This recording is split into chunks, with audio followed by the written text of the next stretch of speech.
Hoje nós iremos falar sobre o texto narrativo. O que é um texto narrativo?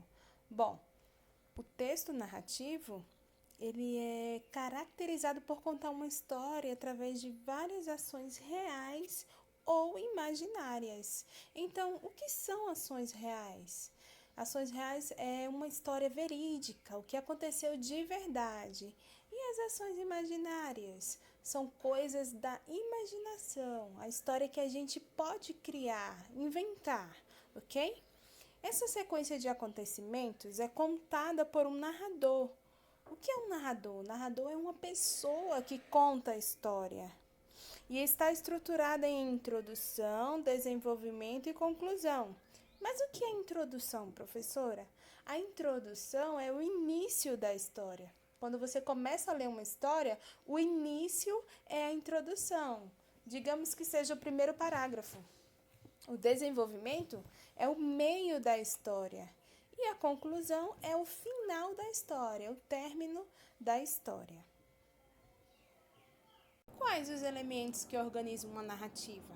Nós vamos ver agora um dos primeiros elementos que organizam a narrativa, que é o lugar.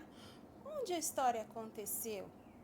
Bom, a história ela pode acontecer em vários ambientes. Pode ser em um ambiente fechado, aberto, em lugares reais e imaginários, certo? O lugar é onde a história aconteceu, onde a história acontece, certo? O próximo elemento é o tempo, certo? Toda narração ela tem um tempo que determina o período que a história se passa, em que a história se passa.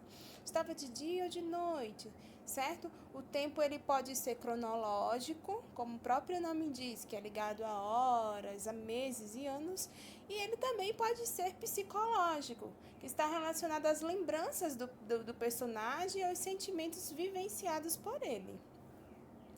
Próximo elemento são os personagens. Os personagens, eles são as peças fundamentais, pois sem elas não haveria o próprio enredo. E alguns personagens, eles podem ser os personagens principais, que participam muito da história, e outros são secundários, que participam pouco da história.